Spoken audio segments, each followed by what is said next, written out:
Hello everyone. What we have for you today is a video on using default presets and just Bitwig presets. So saving it into the Bitwig preset library, whether that's with VSTs or internally bundled Bitwig devices, to just make your life a lot easier, to make you more efficient, to try to lessen the amount of time that you're having to spend clicking and dragging, what have you, which I think anybody who makes music in the computer knows that that's what you spend a ton of time doing. And now, while this technique is really simple, the intended audience might be a little bit more advanced. So people that are daily users, professional users, or people that really kind of already have a sound in mind. They already have a style. They already have certain effect chains that they use time and time again. This is a way to just make your life a little bit easier. So for starters, we're just going to talk about default presets and default presets inside of Bitwig devices. And the first example I'm going to give you is the amp. And I'm going to show you the default preset that I have that comes in when I use it. So let's just turn this off and press play. And now we're going to turn it on.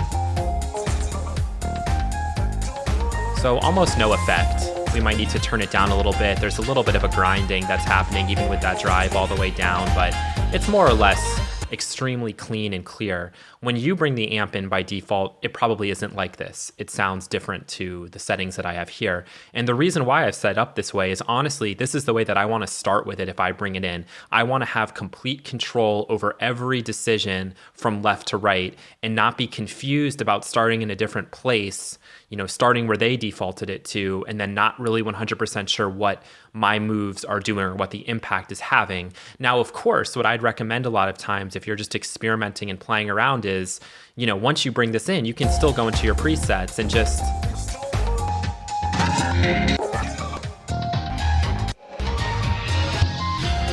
go through until you find something that's kind of cool.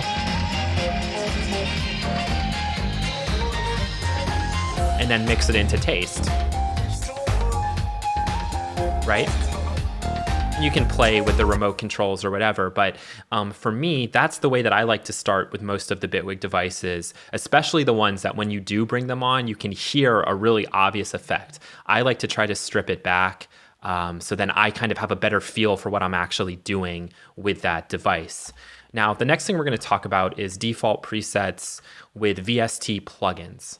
And this isn't going to be true for every plugin you use. Really, this is more designed for like distortion plugins, EQ plugins, or maybe plugins that just don't have as many features or knobs as like, say, a synthesizer. Like I'm not going to be defaulting any synthesizers, VST synthesizers, unless it's to get it back to like a truly initialized state, if it's not already. So the example I'll show you is probably, we'll use Air Windows here because their plugins don't have any interface anyway. And I think the one I'll show you that I know I did a lot with is the distortion one. Okay, and I'll bring that distortion on. And this is how it loads up for me. Okay, so I have drive, dry, wet, and then I have a post gain control right here. If we actually go and look at the plugin, you can see that there's modes, input, output, dry, wet, whatever. Okay, now the way that I work with this is I don't really care. I don't really need to see this interface here. I know that when I tap this button that it's going to put me into density mode. When I hit this button, it's going to put me into spiral mode, etc. So let's start playing and let's listen. Let's add some drive. We'll go full blown with it and then put the gain down a little bit. And now we'll get to listen to the different algorithms.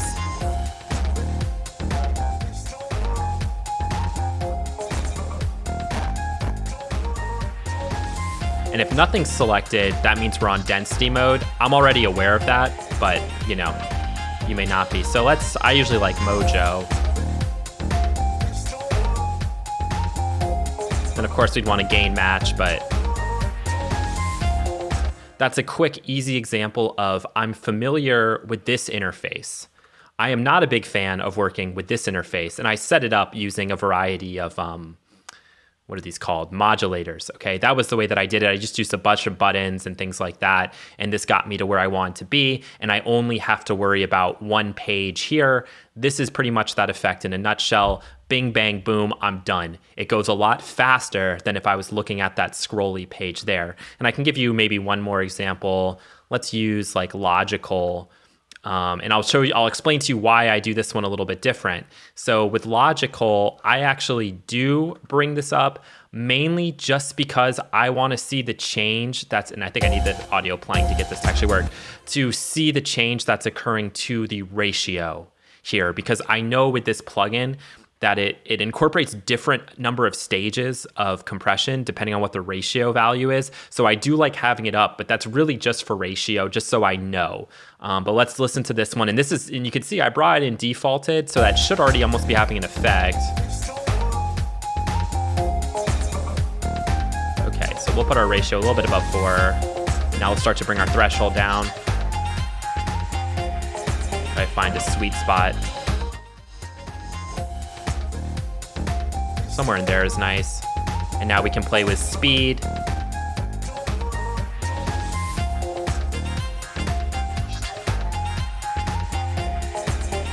Now we can bring it in and out.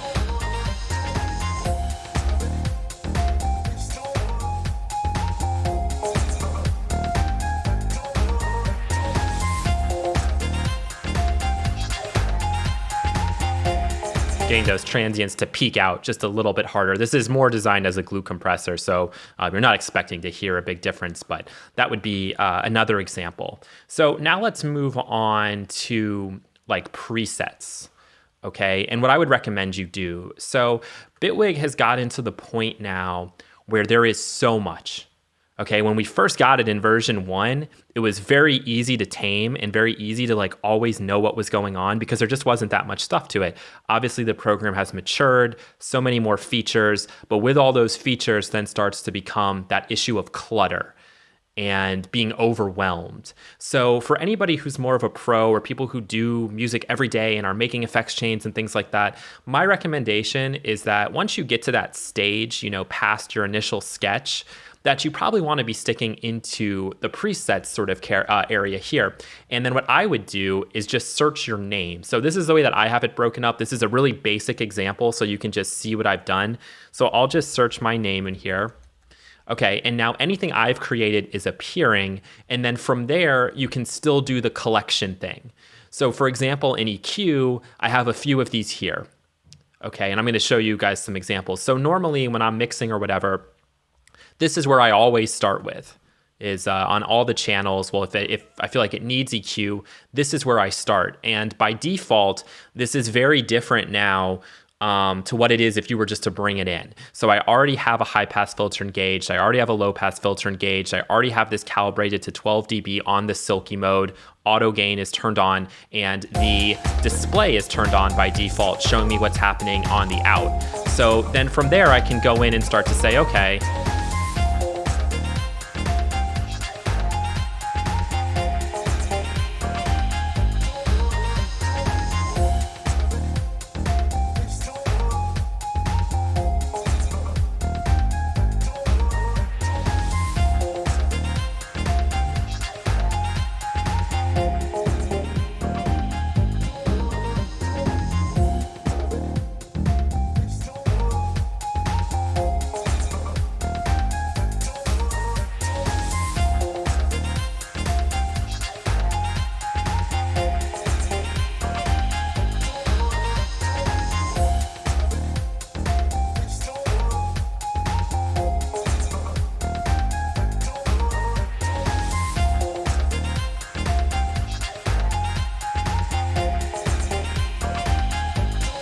and there we go. And so again, that's really fast for me because I already have this EQ where I want it to be when I'm coming in and I'm working with it. And of course, we could make a variety of presets for the different modes.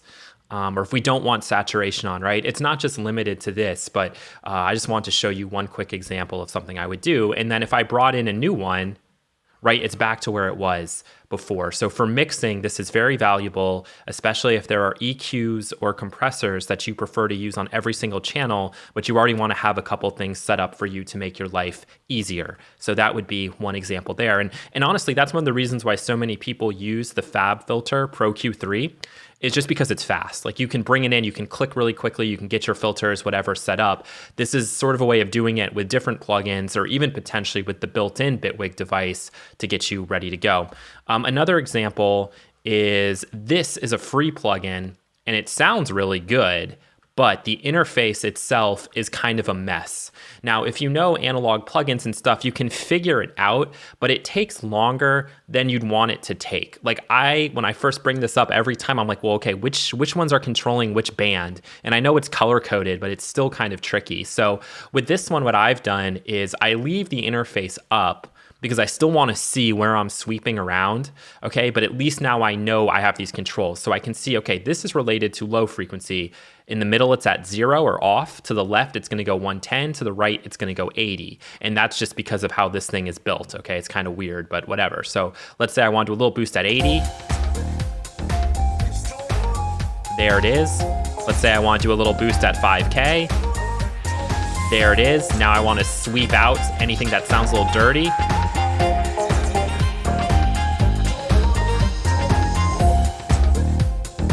This EQ though just sounds so nice, it's hard to even pinpoint that.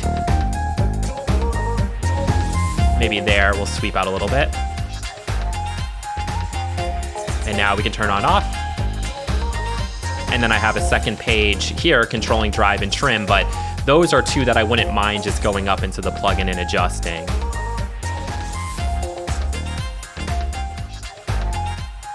You may not need a trim. Okay, so there's another example of something I would do. When I'm done with it, I can close it up if I want to and be on my way. The next thing I thought I would show you, okay, this is an example of when a plugin has done you dirty, and this one really hasn't because it's free. You can tell I really like the Baxendall sound, especially for just overall tone shaping. So this one is from Analog Obsession, and there's no link control in this plugin. Okay, so what have I done? I've created my own link for it. If I wanted to use this plugin to be mid-side, if I wanted to do mid-side with it, I would not bring up the preset.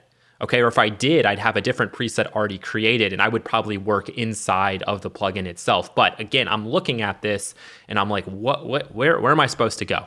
So I've again made something a little bit easier for myself, just my 8 controls. I don't think there's any other thing on there. And now I have high pass that I can engage. Low pass I can engage. Okay, and then again, I have my low frequency selector to determine that shelf. And now here's the key. Now they're gonna move together. And then same thing with the high frequency.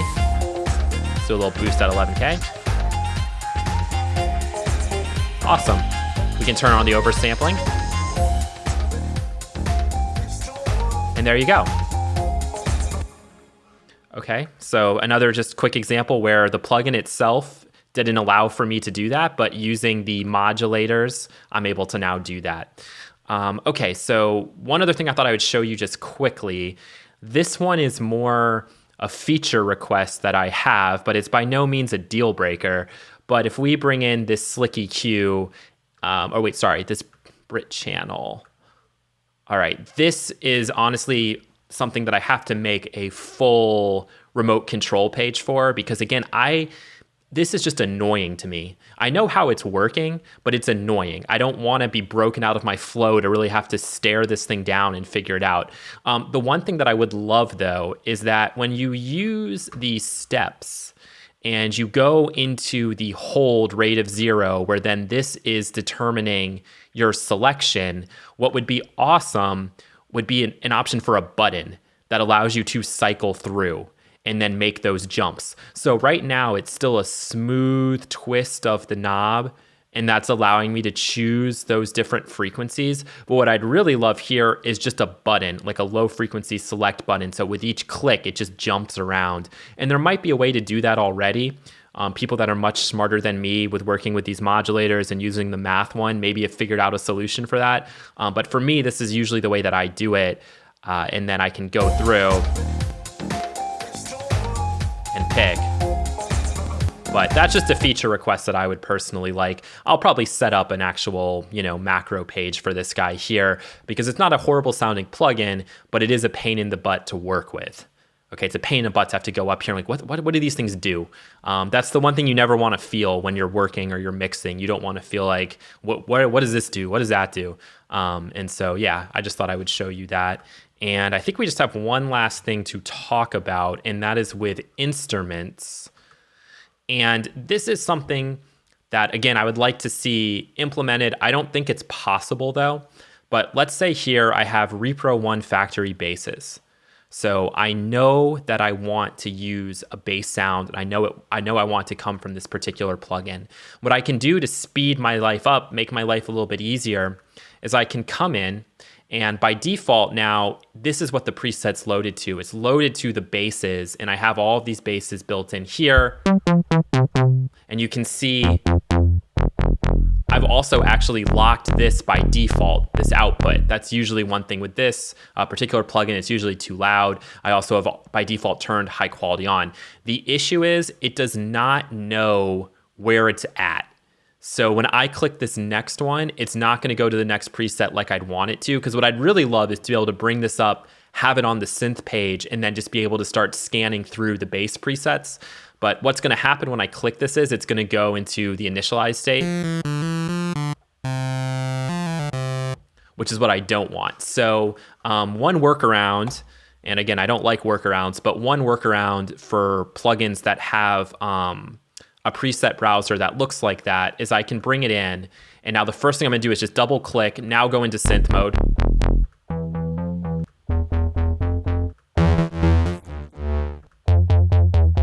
So now it knows where it's at. And you might be asking yourself like, well, is this just overkill? Is this really stupid? For you, it might be, okay? And I'm being totally honest. It may have, this sort of technique may serve no value to you, but for somebody like me, this just makes it go quicker, especially if I know what I'm after, okay? And I would recommend for people, if you're anything like me, or you're somebody that uses the same effects time and time again, that you might want to do something like this and just create your own collection and have your own specialty collections in here where then you can just pull the effects you want. As an example here, commonly you want to mono out your bass, right? So if I search for bass mono, all right, I've searched that. These are under all the presets.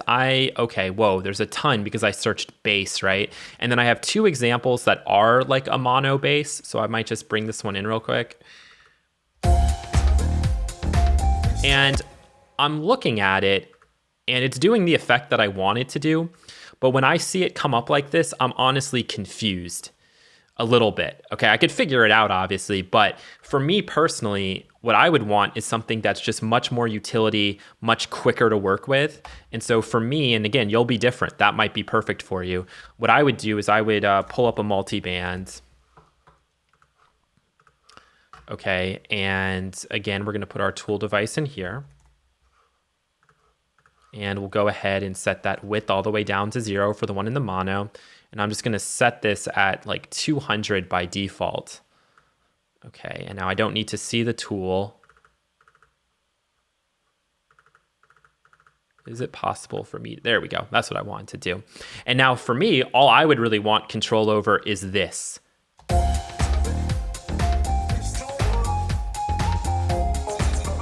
figure out where it needs to be set.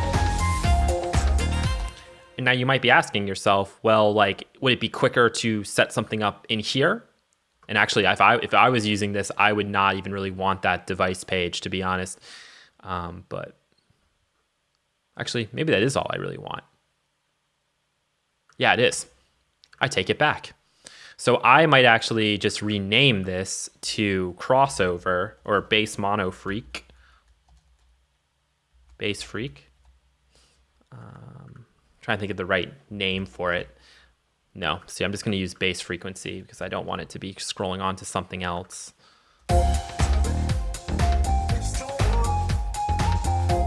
And you know what? This is actually not what I want to do. I'm going to make something that's even simpler. And this is you watching me do this in real time. And this might be the way that you would do it in real time. No.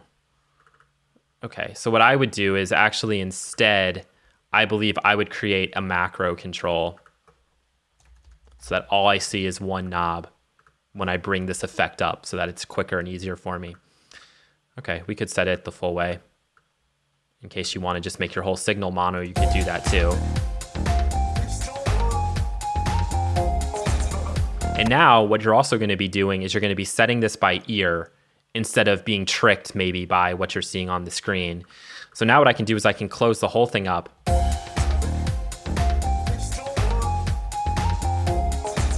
And I can just call this now, save this preset to the library, make sure it's under your name, or make sure you don't adjust that, because if you're using the thing I'm using here, when you search, you got to make sure that that's correct. And this is just going to be bass in mono, or mono bass is probably the smarter thing to do. Mono bass frequencies. And for me, this would be more of like a utility. And is there anything here that makes sense to click? Probably not. I'm not going to click mono. It's not really true. And then I would click OK. All right. So now if we're going by what we did before, when I'm searching in presets and I search for me, I'm going to be able to find that in here. And I would have another collection that would be for utilities. So let's just do that now in real time. Utility, mono bass frequencies. I want to add that to utility. So now we have our EQ, our instrument, we have our utility. The last thing I'm going to show you is, and I think it will come up if I'm under everything here, there are certain plugins that are so simple, but they still pop up their interface, and it's annoying. The interface is not serving us any purpose. And one of those examples is the Magic Switch, which is a really nice, free, quick little analog geyser, little chorus effect, where if I bring that in, typically what it's going to want to do is bring up the whole shebang. It's going to want to bring up the plugin. I don't need to see it. All I really need is to turn it on and off and adjust the mix.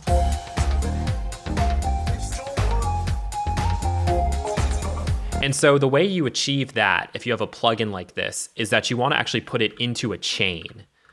Okay, because if you bring it into a chain, it will not pop up the plugin by default. It will actually keep it down. Whereas if you just save it and you just save the plugin version and not put it in a chain, it won't work like that. So normally when you bring this in, it pops it up like this. And again, it's not that annoying. You can always make your adjustments here. But for me, this is just so much simpler. It's so much easier. I'm going to save a minute, maybe 10 seconds. I don't know. It doesn't matter. But over time, and now I'm confused about how to get back to where I want it to be, but I can just bring it right back in. And there you go. Okay, so that video, or this video, I'm hoping is useful for some people that if you're anything like me, I don't always work smart. This is a good way to work smart and not work hard, because if you're mixing a track and you know that this is where you want to start with, where was it? It was under the EQ. If you know that this is where you want to start, why are you going to go through the hassle of having to re-click and get to those settings every time? And you can always like copy and paste from one track to another, but I find that that again messes me up. This is real easy to just drag and drop, you know, and even if you have like a bunch of things on here, right? You can drag and you can easily put it and place it where you want to put it. And so that should make your life just a little bit easier. I hope that was helpful for you guys. If anybody knows how to do that little trick where you can like click through selected values and do it really easily, please let me know. That would make my life easier when I'm creating these things. And at some point, I might actually share with you guys, at least for the stuff that's Bitwig Eternal, my presets, the stuff that I use and go to every time. Definitely useful for reverbs, for mixed reverbs. There's going to be reverbs that you want to use again and again. Same thing is going to be true for your like delay throws and your delay return tracks, things of that nature. You can even save mastering chains and just have it in here in the preset and then have it called, you know, mastering. And you can go and you could look at the different chains that you've created and you could try those out on your music. Okay, all of these things are definitely up for grabs, and I do think it's a way that over years of work, you know, you can save a lot of time and just work a bit more efficiently. Thanks for watching, and take care. So really quickly, before we forget, just one more feature when it comes to saving presets and making your life easier is that inside of your VST plugins, you can bundle additional effects and then save them all as one package. So here's an example of that. We have this 80 clip from Air Windows, which does not have an output gain control. So it's not really designed to have one because it's just supposed to be something that brings the level up. But maybe you're using this on a bus and then you need to be able to mix that bus back in. So having the ability to turn the volume down, keep things safe, especially if you're sharing stems or whatever, that might be useful. So we can see here that I can crank the boost, but I have no way of adjusting that. So I'm going to go in, and this is what the plugin looks like. These are the modes. I'm just going to click this guy here, and then I'm going to add on purest gain to it, which again, I have a default preset set up right there already. That's not how purest gain comes in. And then I might just go and say, all right, let's do this. All right, now I do have the ability for this to turn up, which I don't want, but I'm smart enough to know, okay, I'm not gonna turn this up, I'm only gonna be turning it down, right? So now,